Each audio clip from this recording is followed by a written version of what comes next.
Hello, everyone, and thank you for joining the Nonprofit Learning Lab for today's workshop. If you have any questions along the way for our presenters, you can type them into the question box in your GoToWebinar control panel, likely on the right-hand side of your screen. If you have any tech questions, you can also type them there. If you are interested in using live captions for today's workshop, you can use the link we will send in the chat shortly. If you are interested in receiving the recordings and materials from today's free webinar, you can visit our free webinars page on the Nonprofit Learning Lab website, or you can send us an email at program@nonprofitlearninglab.org. And without further ado, I will now hand it over to you, Sammy and Gaspar.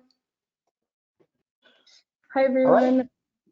So today we're going to be presenting specifically about online fundraising, how to raise the most on your website, social media, and more. This is presented by Zeffy. I'll let Gaspar give an introduction to himself first.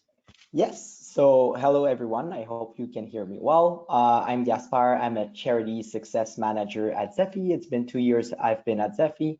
I started first in sales and now I'm doing charity success management. I really enjoy working with nonprofit organizations and finding solutions for them to make their fundraising impact bigger. So trying to find the best solutions for your online fundraising and giving useful tips and tricks to maximize your fundraising online. I'll let Sammy present herself. I'm Sammy. I'm a brand and user experience designer at Zeffy. So I've worked both in marketing and also product side of things, specializing in web design, but also how the user understands, interacts, and processes the information in their online experiences. So today I'll be guiding you through some tips and tricks I've learned along the way to optimize your donor's experience on your website and your social media, and also in your emailing campaigns. Great, thank you, Sammy. So for the agenda, what we're going to talk about today, so Sammy is going to do the first part of the presentation, starting first with how to optimize your website and raise more through different examples of like best practices, how to craft emails for your supporters, and then give you social media tips and tricks for sharing your campaign. So the best practices also on social media posts. And then I'll be presenting to you how to choose the best fundraising software for your nonprofit organization with different tips on how to make sure that you're choosing the right software for your nonprofit. Then at the end of the presentation, we'll do a brief Q&A if you want to ask us any questions about Zeffy. Awesome. So okay. Yep. So first topic we'll cover today is how to optimize your website to raise more. So we'll cover some small changes that you can make on your nonprofit's website to make the user's journey more clear and simple, and so that they can easily give to your cause. I'll be jumping back and forth with an example as we go through each step, and you'll see along the way. So first, we'd like to start with a poll. So when I go onto your nonprofit's website right now, can I see a donate button right away? So without having to navigate anywhere, is that something that I would see if I went right now? Give you a couple seconds to answer that.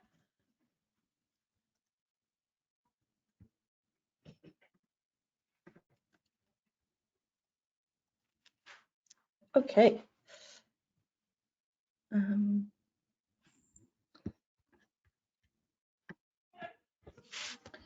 Great.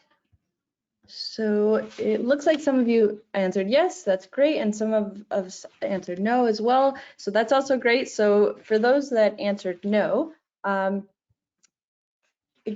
so basically our first pro tip that we want to give you guys today is to give your donors an easy, sorry about that. So give your donors the easiest chance to give. So the easiest change that you can make on your website, for those of you that answered no, is to really add that donate button as soon as possible. So what that means is when somebody arrives on your website, you want them to know exactly where to go to give. Right now, if that's not available, if they have to go into the navigation and they have to find where it is, that might be something where you could use you could lose that donor, sorry, and it's not that easy path that you want to offer them. So you really want to put that right in their face on their website. Today we'll look at a Kids Cancer Care's website. It's a great example because they do a really good job at offering the best experience to their user. So you'll notice right away when we arrive on their website here. So immediately, first thing you see, you have the donate button right at the top. So it's a great place to put it right in the navigation there. So wherever you are on the website, you'll see as you scroll, it's always there. So there's no questions about if you want to give, you can go right there to donate. Okay, and if we go back here, so that's our pro tip number 1. If we go to our pro tip number 2, so your impact matters, flaunt the great work that you do. So your cause is what inspires people to give. So when visitors arrive on your website, they should know exactly what cause they would be giving to. So there shouldn't be any ambiguity about what impact you're having. That's why we really suggest to avoid vague terms, because users shouldn't be questioning where their money is going towards. They want to know exactly, they want to get along with that they're going for, and so that needs to be very clear when they arrive on your website.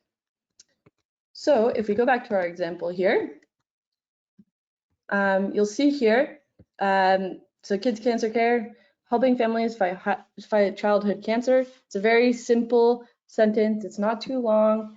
It's very direct, and you know exactly the cause that they are helping, and there's no like ambiguity there. It's very clear.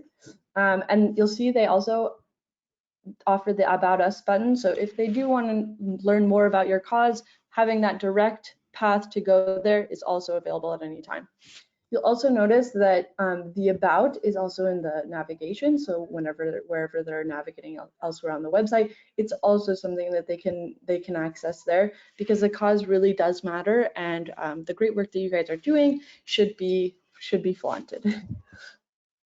Okay, now let's go back to our presentation. So pro tip number 3, so make it accessible. So optimize your website on mobile. Make sure your website is really easily navigated on mobile. This is very, very, very important, and sometimes is underestimated. So why is that important? So 58.21% of website users are on mobile devices. So really making sure that is as easy it is to navigate as on desktop, that it is on your mobile device. We really want to make sure that that's the same type of experience. So 39% of users will be on desktop, and the remainder are on tablet and other devices. But again, more than half are really on their phones, so it really needs to be a great user experience as well on their phones. Okay, on to our next pro tip here. So basically, show the impact their donations can have, share your recent accomplishments. So really putting forth what you've done recently, what impact you've had, what your org has accomplished is very important. Donors love to see what they're about to give is going to go somewhere in like a tangible way. So they love to see real numbers, they love to see statistics that your org has accomplished. So whatever stats you can give them, do so. If we go back to our example, so Kids Cancer Care, again, as you're going down, you're reading a little bit more about it, you'll notice there's a section here. So the impact of your support in 2023, it gives direct stats about what they've accomplished. So 120 hours of care, 450 plus exercise hours, 1.4 thousand tutoring hours, and this just really helps you put into perspective, like this is the impact I can make as well by giving to Kids Cancer Care, for example. Okay, on to our next pro tip. So this one is much more advanced, but giving them the options to give. So let's head back to our example again, but basically they give, you'll see, you might have noticed when I first showed you the donate button, there was also a fundraise button. So what that means is Kids Cancer Care offers a couple ways to give. So maybe for your nonprofit, it could also be attending events that you guys are hosting, or becoming a member, or all these other different ways. But if you click fundraise, for example, this is also a way to allow, so this is peer-to-peer fundraising. So this is basically allowing other people to fundraise for your cause. So this is another way that Kids Cancer Care offers that, different ways to give back. So maybe if you're not able to give the amount that you'd like to that cause, you can fundraise for them. So you can connect with your community. So your donors, can connect with their community. They can reach out to their community and try to collect donations that way. And then that way you're getting a bigger donor base. You're growing your population of donors, and it's offering the donor experience more. It feels more customized to them, allowing them to give how they can or how they want. So the more options, the better. Peer-to-peer is not the only way, but there's also events. You can also set up like an e-commerce shop, so selling items on your website, if that may be more appealing to your donors. Depends on how you'd like to fundraise, but giving them that option to kind of make it feel like it's really customized to them is a really great way to raise more.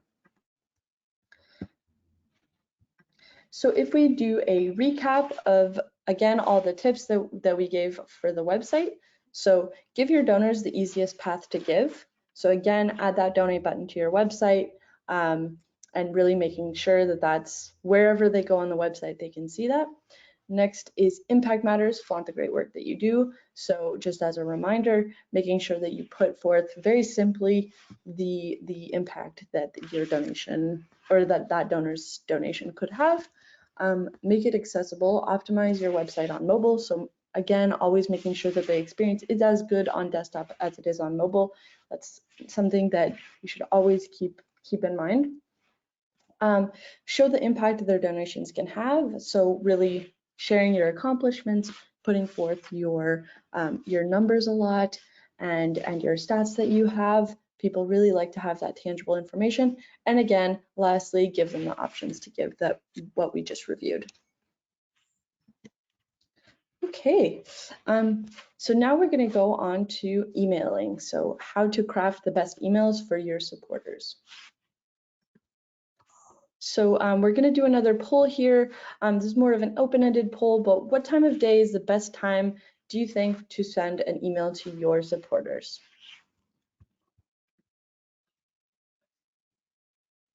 There are no wrong answers.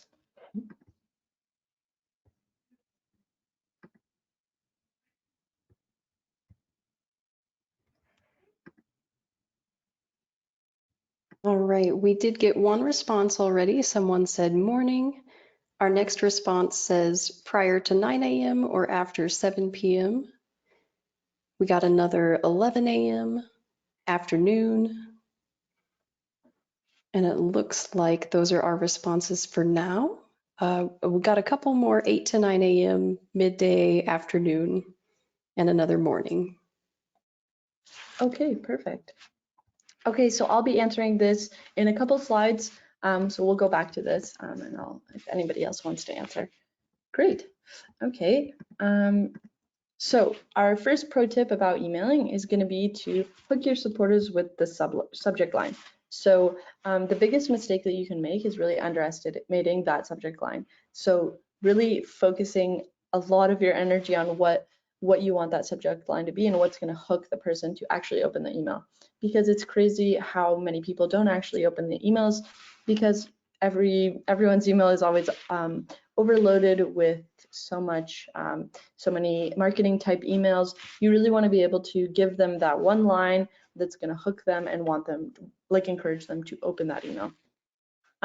So if we go here, I can give you some examples that maybe So basically, number one, transform lives this Giving Tuesday, join our fight against cancer. So it's simple, it's straightforward, but it's giving them a tangible action that they can take and also the cause that they would be giving to and the impact that they would have. So again, just trying to get as many of those aspects in there of does it mention the impact that it can have? Is it telling them the action that they have to do in the email or that they expect to do in the email, and kind of encouraging them to take action. So there's just a couple of examples here. Another one, Unlock Hope, give back this Giving Tuesday for mental health and cancer research. These are just a couple of examples, but again, they would have to be customized to your cause. Okay, now if we go on to pro tip number 2 about emailing, so give your readers a main call to action. So similar to what we were talking about on our website, really making sure that whoever's receiving your email really knows exactly what to do when they get in their email. So once you've hooked them with that subject line, you really want them to know exactly where to go. So you can have multiple buttons on your email, multiple kind of links for them to lead out, but it's really important to give them one main, what we call it, a call to action. So here, the main action that we really want them to do is to donate. So you'll see that sometimes maybe people won't even read any of the text, but they are, with the subject line, they're hooked. They are reassured that their impact matters with the visual here, and then they go directly to the Donate Today button. So they know exactly where to go. They don't really have to think. You really want to make their experience where they don't have to think too much about it. So that's the most important thing that you can do. Another trick that you can do is that if you make a banner such as this at the top, you can also, if they click on that, you can link that image directly to that donate button. So they could lead to the same place. So sometimes if you add images and people sometimes click on those images, you can again like make sure that those are leading to where you want them to go. Okay. Pro tip number 3 for emailing. So personalize your emails. So there's a lot that you can do here to make your email stand out from others. Another mistake that people make when emailing is not making the emails seem personalized. So we get so many emails a day, so many marketing emails where you can tell it's very generic. You can tell that this wasn't addressed to me personally. So trying to avoid those generic sounding emails as much as possible, even though they are meant to be generic and they're supposed to be to appeal to all of your donors. At least there's a couple things that you can do to try to avoid that. So I'll give you those tips here. So first thing that you can do is you can add variables to your emails. So what that means is you can go in and you can add, most emailing tools offer variables. So for example, let's say you're sending to 200 contacts. Instead of just saying, hello, give to us, you could say, hello, Sammy, and you can just add in their name there and add that variable of the first name. So here, like, hi, Jerry, it's just a small detail, but it makes them feel like it's really more to them and not just to everybody. It's less generic. When crafting your email, make it sound like this was crafted for the donor specifically. Again, so really trying to just add a bit of touch. So your generosity has always played a vital role in our mission to help cancer research. So that's also just, it's very generic still in a way where it's broad enough where it can appeal to everyone, but it still sounds like it's a bit more about them, about like our thankfulness to what they're giving. So that's very important. And then lastly, this is a bit more advanced, but depending on the tool that you use for your online fundraising, you can send them a pre-filled donation form. So sometimes, let's say you have your donors' data already, so you're sending again to 200 orgs.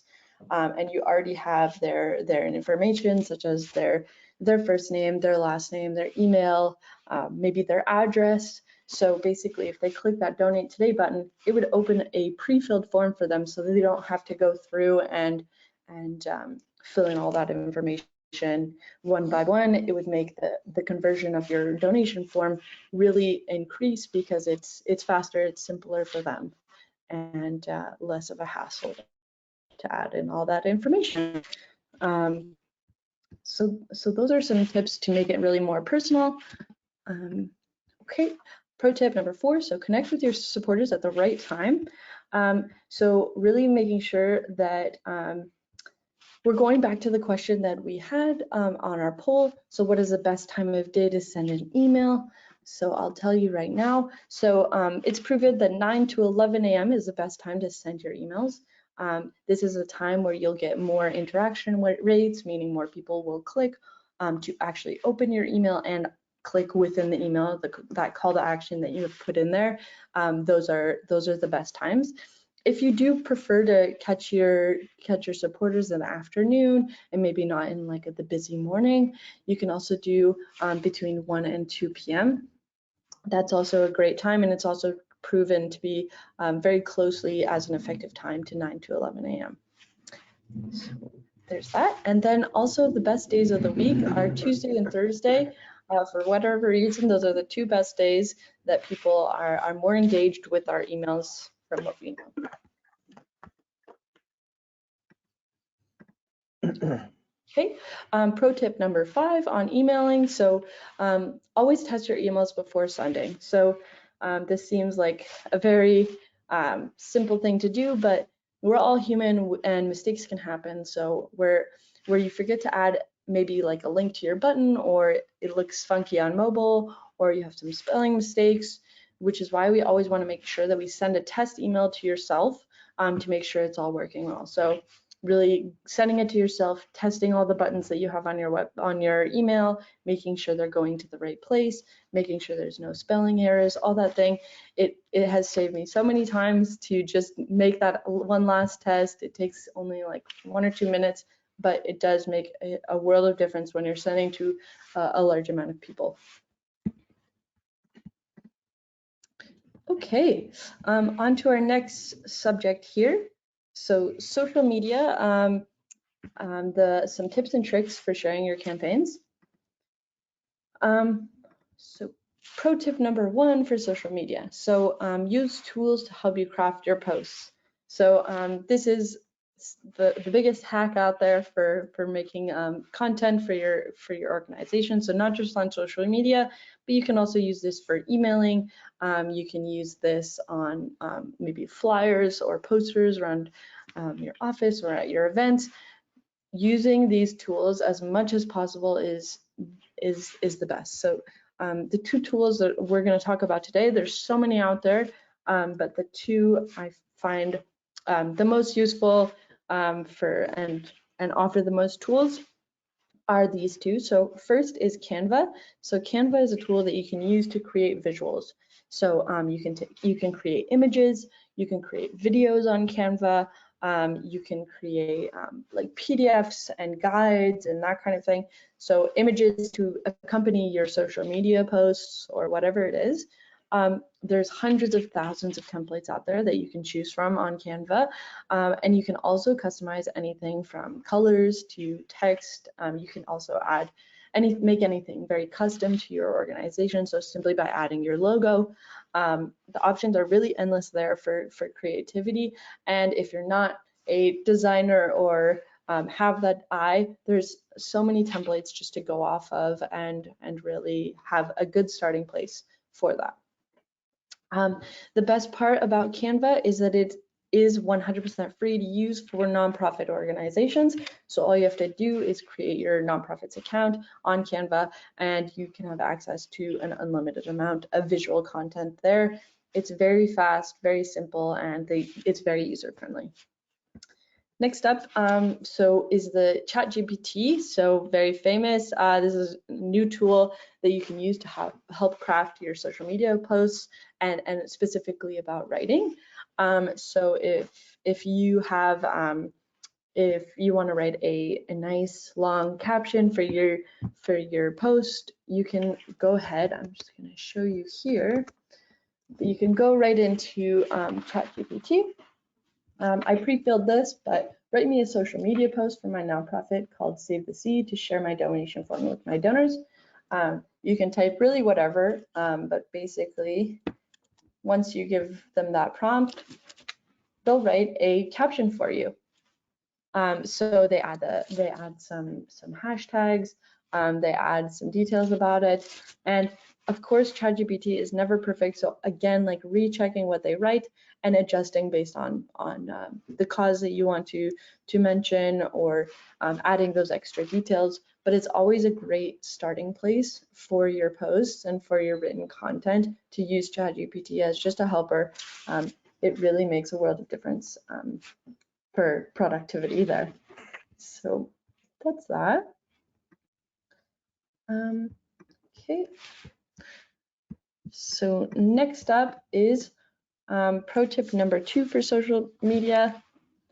So basically choosing the right platform to share. So this one's a bit tough, but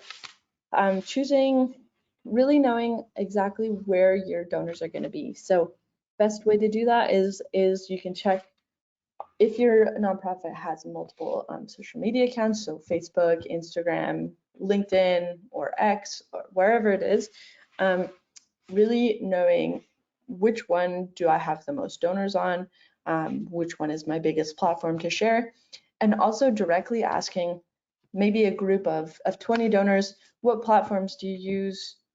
What social media platforms do you use most, and getting like the best ways to where do you want to put your focus on, which social media platform is the best to grow my audience, because it's sometimes hard to focus on all your social medias, and so really staying focused on the one that's going to bring you the most connections and the most interactions there with your donors is great. So yeah, as long as you can answer that question, really go all in on that social media and focus right there. Just as a general information about what is the most used social media by age. So we have Snapchat for 18 to 29 years, TikTok and Instagram. So for 30 to 39 years, we have LinkedIn, X, Twitter, Snapchat, and Instagram. For 40 to 49 years, LinkedIn as the first, Facebook as the second, and X, Twitter as the third. And then if your donor group is really 50 to 59 years, again, Facebook first, LinkedIn second, and Pinterest third. Okay, pro tip number 3, so post at the right time. So similar to what we were mentioning before, I'd like to give you guys some stats about what's the best time to post on social media.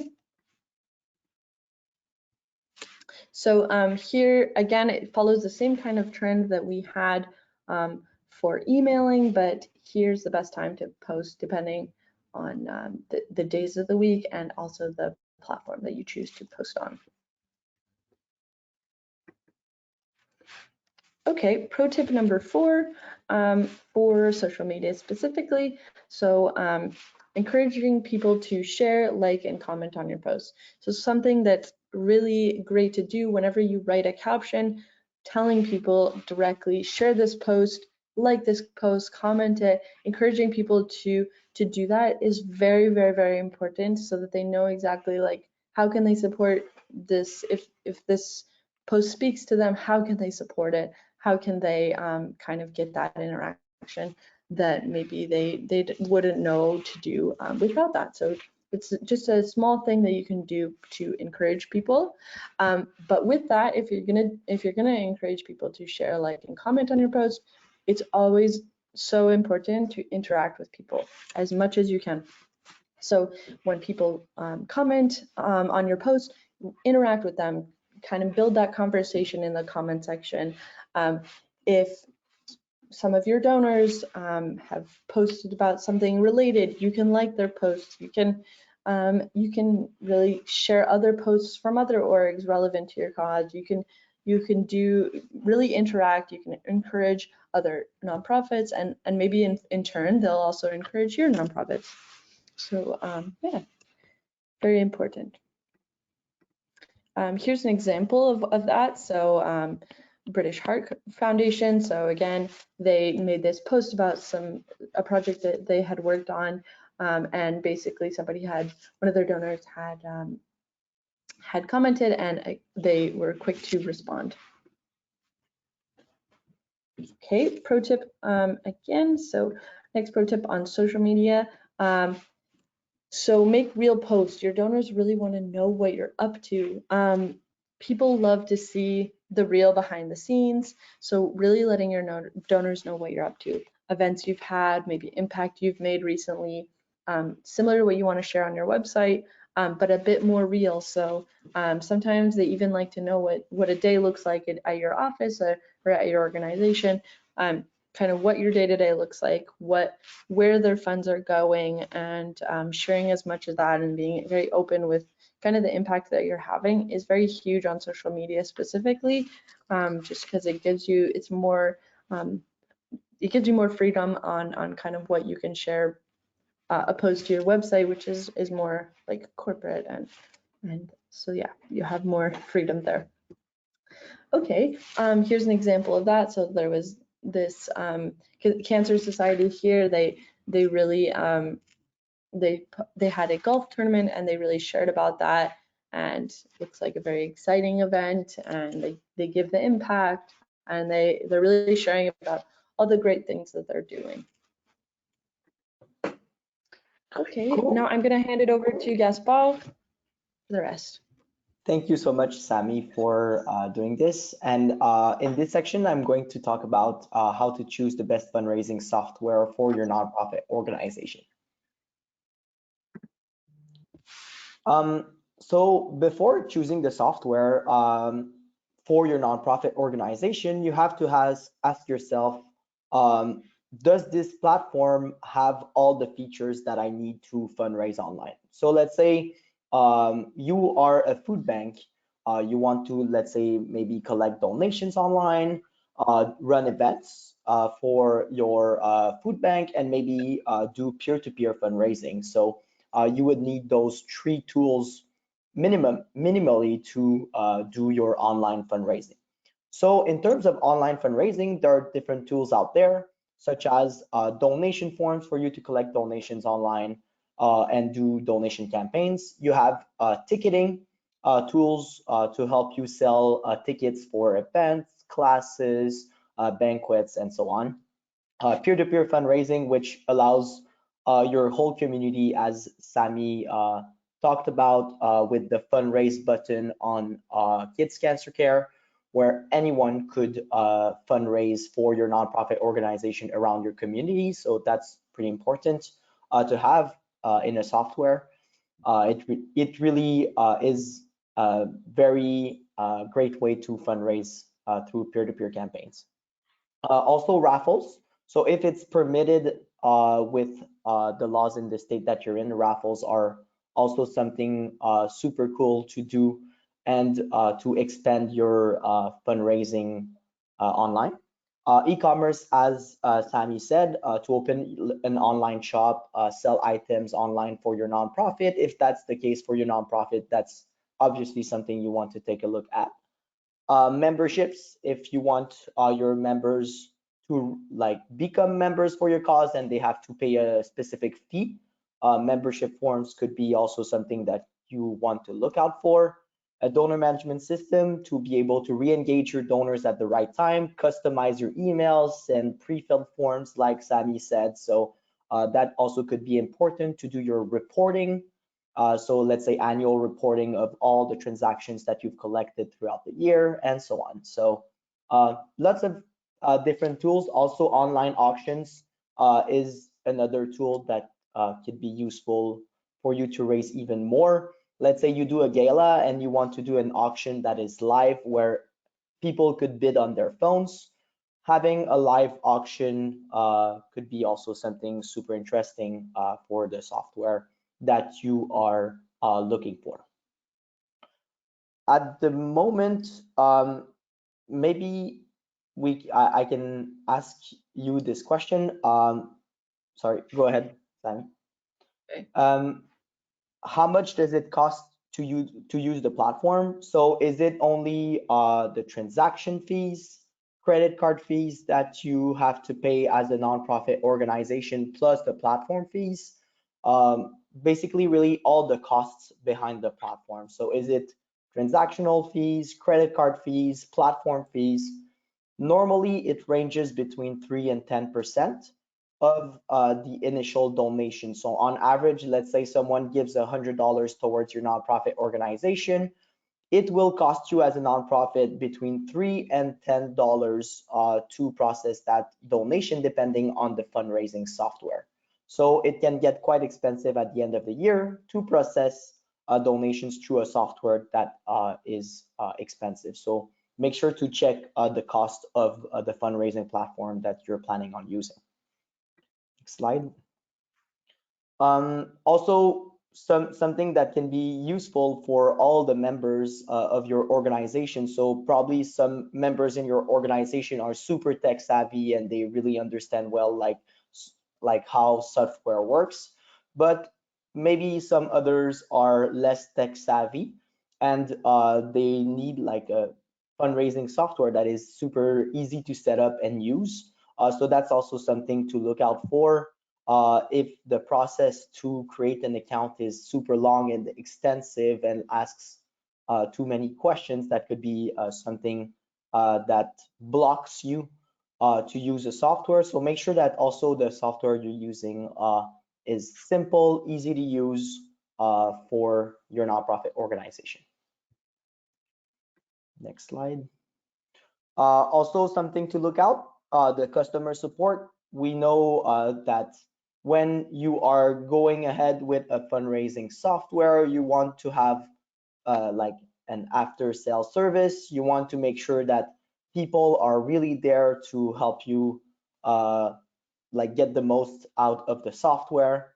If you have specific questions on really like technical things for your specific nonprofit organization, you want people to be able to answer thoroughly your questions and guide you to the best fundraising ideas possible. So having a great support is also something that you should look for when choosing your nonprofit fundraising software. And next up, also reading the reviews online of other nonprofits using the softwares could be useful. There's G2 Online, Capterra, Software Advice, GetApp. So all those like websites are available to you for you to read real reviews of other nonprofits that have used the software in the past. Super useful if you need like specific tools. Also, some reviews are really thorough and they really help you guide if it's a good software for you. So that's also another point to take into consideration when choosing a software. If other nonprofits like you have created an account on the software, that could be a great indicator that you will also be able to use the software easily. Next up. All right, so I have a quick question for you today. It's an open-ended question like the other one, so you can reply under the questions section. So how much do you think that nonprofits pay each year in fundraising fees? What I mean by fundraising fees is transaction, credit card, and platform fees. What I mentioned is 3 to 10%.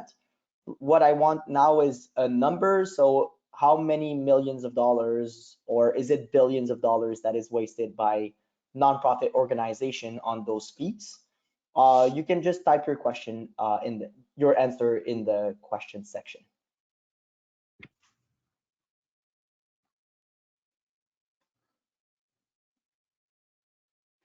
All right, we're getting a couple responses. Our first one is 50 million. Our second one is 500,000. Another person said millions. And it looks like everyone else is still thinking. All Great. right.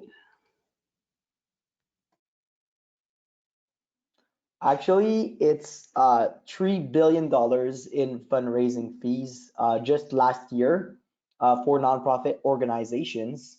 That's enough to feed 1.4 million children for an entire year, which is a whole lot of money that is not going towards the mission of nonprofit organizations. This is just in fundraising fees. What I mean by that is, as I mentioned, transaction, credit card, and platform fees for the fundraising softwares out there. So that's really a lot of money, and Zeffy is fighting for this. So let's break down the fees now. As I mentioned, transaction fees. So when a payment is made to your cause, there's a fee that will be charged by the payment processor, Stripe, PayPal. For those who know, there's other payment processing software. Moneris, I know, is another one. So they charge transaction fees. It's charged to you directly through your fundraising software that you're using on every single transaction. And the other fees are platform fees, so setup fees, monthly fees. Let's say if you have a certain amount of contacts, there could be monthly fees for up to 5,000 contacts. It's $100 per month. Fees per user. So if you are multiple users using the software, that could be another fee. Fees per specific feature also. So you could have access, let's say, to a portion of the fundraising software, such as like all the donations forms, ticketing forms, peer-to-peer campaigns, but you would not have access to, let's say, the CRM. You would need to have to pay extra to get the CRM. Normally, like the platforms, they charge a specific fee every month that your nonprofit organization would have to pay every month for the platform fees. So and also support fees in some cases. Right now I'm going to talk to you about Zeffy, the fundraising software we are working for. Zeffy is helping currently 25,000 nonprofits across North America to break free from these fees. So Zeffy is the only 100% free fundraising software out there in North America for nonprofit organizations. Probably you're wondering, like, how can they be free as a software? So basically, we are funded from voluntary contribution from donors at the payment step. When a donor, let's say, leaves $100 towards your nonprofit organization, you will get the full $100. And the donor on their end, they can leave an optional voluntary contribution to Zeffy. On average, it's about 60% of donors that are choosing to contribute to the software, which allows us to cover the transaction, credit card, and all the platform fees for the 25,000 nonprofits we are working along with. And this number is growing a lot. We are growing at a rate of about 4,000 nonprofits every 2 months, so about 2,000 new nonprofits every month that are using the software.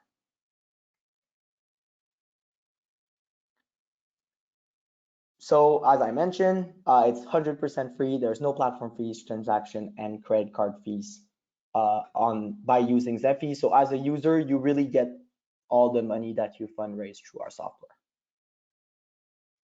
If we take a look at all the features we have, as I mentioned, donations is the most important one for you to collect donations online. So obviously we have this ticketing, we have peer-to-peer campaigns, membership, donor management, raffles, e-commerce. At the moment, we don't have currently live auctions, but this feature is coming up in the next month or so. So we're gonna have live auctions on the software also. So basically, we're gonna have all the tools to help you fundraise online. So really, all the tools out there that can be useful for your online fundraising. So we are also super easy to set up. It's very easy to use as a software. Like it's super simple. You can get your account created in about 30 minutes, including like all those verifications and things like that. So super easy and simple to use. And we also offer very great support. So we're here to help you with all your different campaigns. We have a very custom customer support. We really are there to help you at every step along the way. If it's a specific peer-to-peer campaign that you want to raise money for, let's say you want to do a cyclothon or a specific campaign that you have like in your head, we're gonna really help you like analyze if that's something possible to do on Zeffy, and we're gonna have find solutions and work around to make it work for you. So we have very great support that is super customized on the software. And lots of different reviews from different apps. So really good relationship with clients. As you see, we're good value, obviously, as we are free for nonprofits. And we are really recommended by nonprofit organizations, especially small to medium-sized nonprofit organizations. So right now, we're heading towards the questions part. I know we covered quite a bit during the presentation. You will receive the recording of the presentation along with the slides, so you can share it with your board if needed, or with any other members in your team. So you'll be able to review all that we presented today. And if you have specific questions, feel free to just ask them in the questions is it in the chat or question section? I'm not sure. Tammy? Yes, it's in the questions box, and we do actually already have a couple questions if you're ready. Yeah, sure. All right, so our first question, and we actually got this from a couple different people. What email send times do you suggest if your audience is across the country? So for example, 9 a.m. Pacific time is 12 p.m. Eastern time. So what is the best send time considering those different time zones? Yeah, that's a great question. I think that we could, let's say we can really just try to get as close to those times as possible for both. So again, like maybe falling in that 11 a.m. Time frame for one, and the other one would be 8. So really just trying to keep it as similar as possible. You could also separate your donor, your emails based on their location. So you can really send one group out at the time that you like, and then the other, again, like if you'd like to really more advancedly separate those donors and send them as 2 separate emails, and maybe just duplicate the same email and just send it in batches, that's also a possibility. Great, thank you. Our next question is, do you have suggestions for other real day-to-day type posts that might interest donors besides posts about events? Yeah, definitely. I think like as real as possible. So some people like to know like really anything about like what you're doing around the office for that day, or yeah, let's for example, this week at Zeffy we had a cookie making competition that was completely unrelated to our work, but again, people like to hear that. They like to see those type of things and know that you guys that what you guys are doing, and maybe how that your team evolves. They like to know kind of what the cause that you guys are your mission and your cause, but they also really like to know kind of the people behind it. And once they form that connection with the workers and the staff at your org, that building that connection is very important for them as well. So really anything that is real to them and can kind of make them connect to you guys, that's what I would suggest. Yeah, and just to bounce back on what Sammy said, sometimes it's if there's a new employee or something new in the team, just make sure to present them on your social media. It could be on LinkedIn, Facebook, Instagram. whatever your users are using most. Just making a connection with them through like, oh, like this is the work we did today. This person, Peter, like he did like all those boxes for the food bank, or that could be like some of the things that could be in there as day-to-day posts. Yeah, exactly. And having that variety of those types of posts, so really on impact, on events, but also like just on more fun topics, having that variety is also great. Thank you. Our next question is, how do you recommend getting more staff participation or board member involvement in your organization's digital fundraising efforts? Cass, you want to go ahead on that one? Yeah, I can go ahead on that one. So let's say if you want to involve more your board members, I would say to first introduce them to the fundraising software that you're using. It can give them like different ideas, let's say for the upcoming fundraisers. So just inviting them to like just this like software, or making them let's say like create a campaign with your communications person, that could help like the link between, let's say, your board member and like your communications person that is doing, let's say, the creation of campaigns, events, and things like that. So that could be like quite useful. Other thing to do is, let's say you have like an event, make them like scan the tickets at the door, or try to find like a way of like bringing them to your event through like the like volunteering. So they're already volunteering for the nonprofit organization, but let's say they're board members. Sometimes they're not there at all your events. If you do like events, make them scan tickets at the door, or do the cashier at the door. That could be useful tips on doing it. Or out of scope, just like to make them do the flyers for your next event with your communications person. That could be also an interesting way of including the board members. Yeah, also to add on to that, just really making sure they know the initiatives that they can take a part of to support your cause. So although they're on the board, maybe they don't know all the upcoming events. So reminding them of that and making those campaigns directly. You can make an email campaign going directly to your board, and just getting that communication out there of what actions can they take to also support your cause, and giving them clear, here's what you can do to help us this month, and maybe send like a monthly email newsletter, kind of just saying like, this is what you can do, this is the actions that you can take to help us.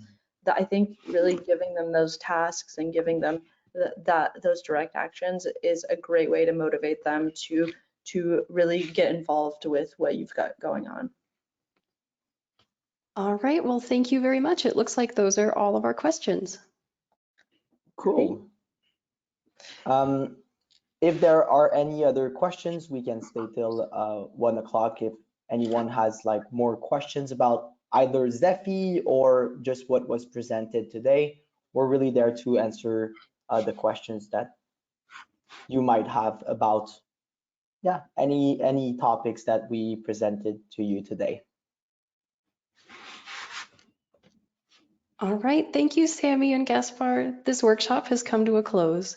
If you are interested in receiving the recordings and materials from today's free webinar, you can visit our free webinars page on the Nonprofit Learning Lab website, or you can send us an email at program@nonprofitlearninglab.org. Thank you so much for participating. And again, thank you, Sammy and Gaspar, for educating our community. Thank you. Thank you, everyone. Have a great day.